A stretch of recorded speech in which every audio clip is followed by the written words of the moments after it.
To make sure you know that this call is being recorded, okay? Because of how I've been treated on the other two calls. Yes, of course. This Um, is a recorded conversation, okay? Absolutely. Thank you for letting me know.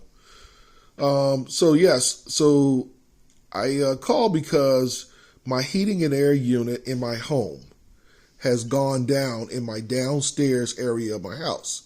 I have two units, one for upstairs, one for downstairs. Well, my downstairs is right now, it was actually at 50 some degrees inside the house and steadily going down. So I had to turn on my propane fireplace to try to heat the downstairs so that I don't end up with busted pipes overnight, so on and so forth. As in turning on the actual unit, I realized that the actual tank is almost empty, if not empty.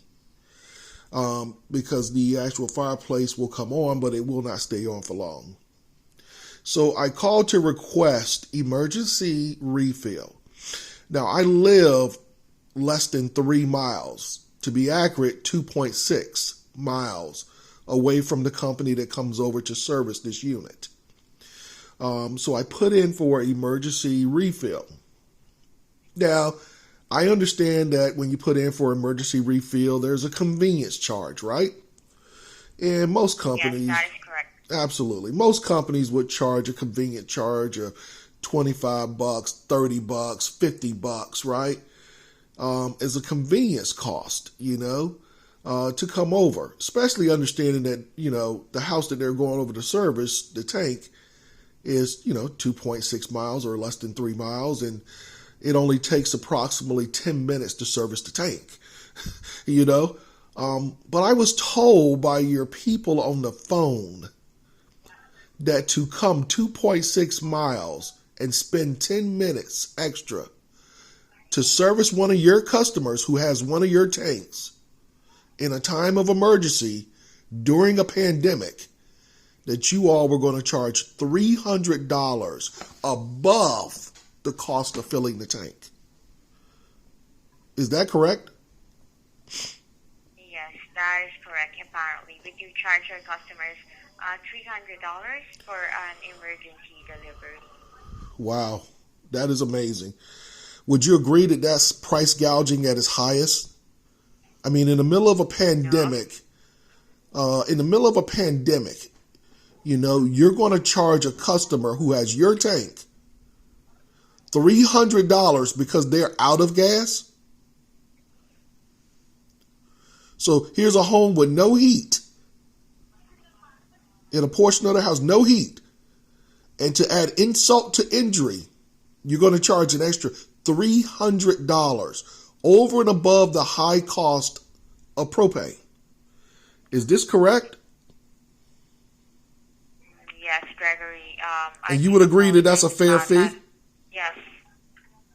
You No, would. for me, yes.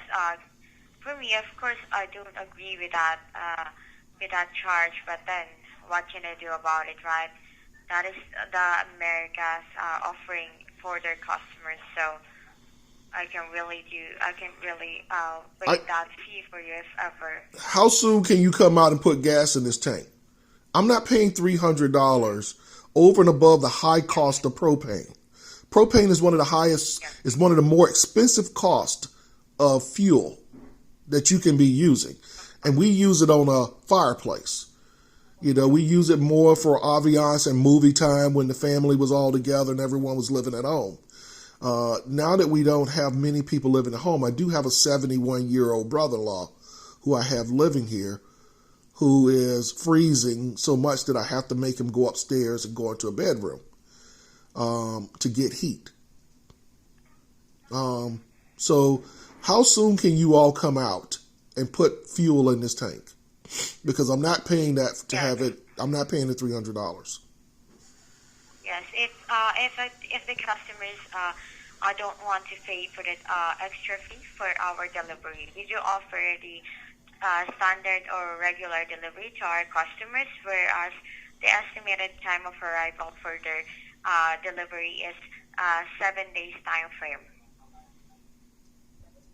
Wow. So 7 days to go 2.6 miles.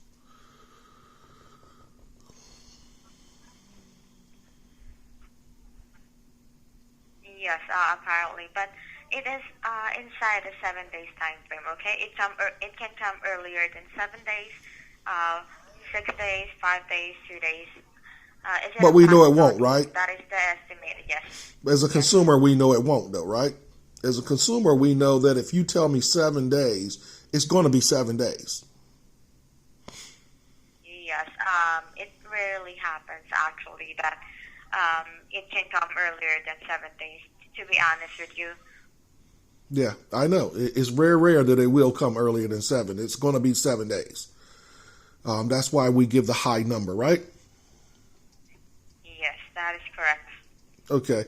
So, on top of this, would you agree that this is, probably a challenging situation for any consumer to be in, to get customer service such as this from a company when they're in the middle of a pandemic and customers need heat? You would think that they would go over and above, to try to make sure they took care of their customers. More importantly, it's probably one of the worst things for AmeriGas, one of the worst looks that AmeriGas could have, is to charge a customer an astronomical fee on top of the high cost of putting in propane of $300. A convenience fee of, as I said again, $25, $30, $40, $50. Most people get that, right? Most people get it, Yes. right? But $300, that's price gouging at its worst. And I would definitely say to you, ma'am, I'm not going to pay that, but I do need to have my unit serviced. So I just need to have a service scheduled for my unit. And, as we sit here every day without gas, I'll just keep on making videos and I'll keep posting them to YouTube so that people can see how AmeriGas treats their customers. Yes, you do. You do have the freedom to do that. Absolutely, I do. Yeah. Yes. I just need a service schedule. Can you do that? Of course, I can definitely schedule a delivery for you. Okay. Mm-hmm. Yes. And for me to be able to do that, okay, I just need to pull up your account. Do you have the account number or phone number? Yes. The account number let's see here. Let me give you a telephone number. And may I know who am I speaking to, please? Your name? Yes, you're speaking to. Gregory. And Gregory, just a quick confirmation, okay? The phone number here is the number that you provided me earlier. This email address for you, okay, Gregory? Thank you. Of course, you're very welcome. And okay, I've already updated the email address for you. And before I can schedule a delivery for you, Gregory, I will just ask a few questions, okay? Can I ask how many percent is your tank right now? Are you at your 0%, 10%? I don't know how to read it on that tank. I can't get over to it right now. I'm actually in the house and I just cannot get over to the tank right now. So again, I don't know how I would read that on the tank because of the tank has a large cover over top of it, and I'm quite sure it's locked for safety purposes. So I don't know how I would read it. Yes, that is all right, Gregory. Don't worry about it.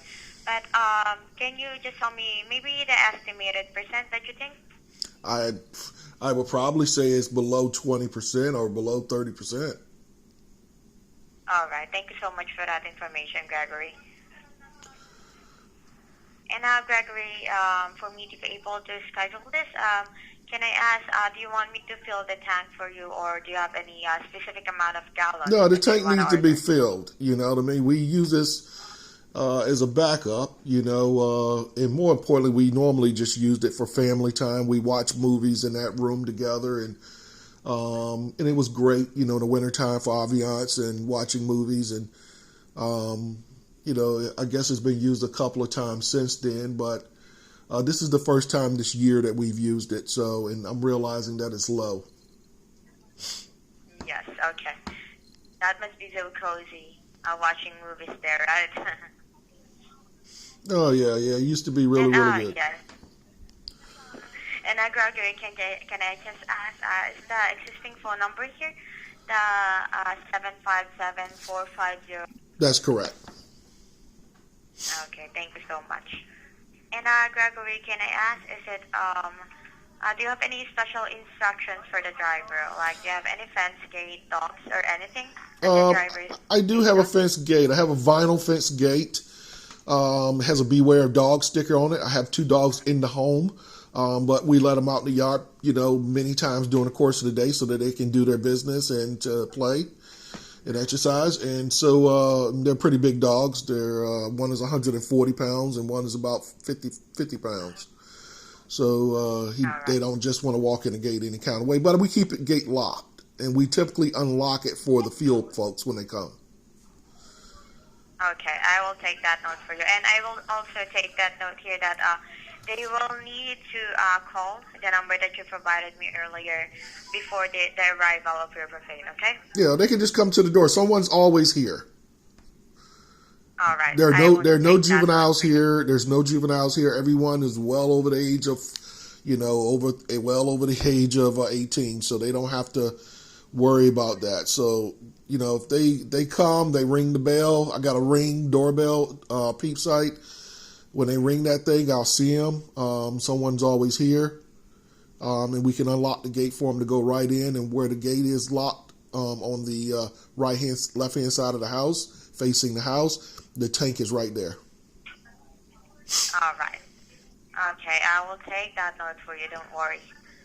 And you said that you will just set this to a regular delivery, right?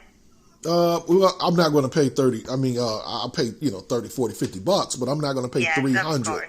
I'm not going to pay 300 bucks. So yeah, if I can't get this thing serviced without paying the 300 bucks, then I'll take whatever service I can get without having to pay the 300 bucks.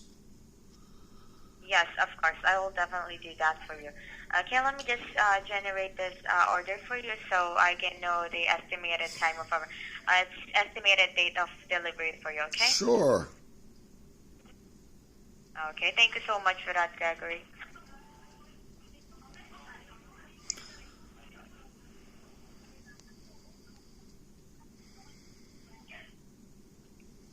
And Gregory, I've successfully just placed the order for you, and right now you are scheduled to have your delivery between February 9 to February 15th. Okay, so I'm probably better off looking towards the 15th, right? Yes, that is right.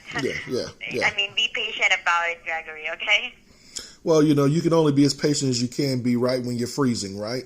Yes, that is right, Gregory. But I will make sure that if ever I will follow it up the delivery for you, okay? You don't have to worry about it. Yeah, well, we'll see. We'll see, right? Yes, that's right. So, okay. Well, one thing I will say is that you have done much better than the previous 2 people I've talked to on the phone.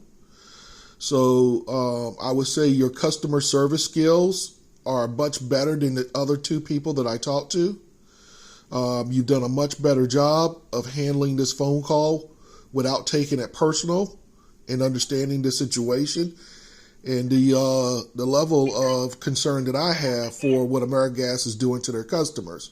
It's not your job to agree or disagree, right? You're a customer service representative. Your job is just to take care of business and schedule the service. And I will give you kudos and say you've done a much better job. But as of this point, I am very disappointed in the price gouging that AmeriGas takes part in. And I will be uploading this video to YouTube for everyone to see. The level of price gouging that companies do in times of needs for their customers. So when companies say they care about their customers, this shows how much they really care about their customers. So thank you for your customer service. You've been very good. Thank you, and I appreciate your service, okay? I do appreciate that Gregory saying that to me. Actually, you just made my day for saying that I did a great job talking to you. And Gregory, I do apologize for the experience that you have earlier. And Gregory, can I just ask, is there anything else that I can assist you with besides this? No, this is going to be it for the moment. Thank you for asking. Of course. course. And Gregory, perhaps, did I answer all of your questions, or are you satisfied with the assistance that I gave you for today? I am. I'm satisfied that you did the very best that you could do under the situation that you were placed under. I do appreciate that, Gregory. And again, Gregory, I do apologize about the inconvenience that we have just made for you earlier. And thank you for being a valued customer of AmeriGas, Gregory. You do have a great day today, okay? And you can upload that video, and maybe I should have watched it too. Okay, goodbye for now, Gregory. You do have Goodbye. a nice day. You do the same. Bye-bye. Have a good day, Gregory. Goodbye. Bye-bye.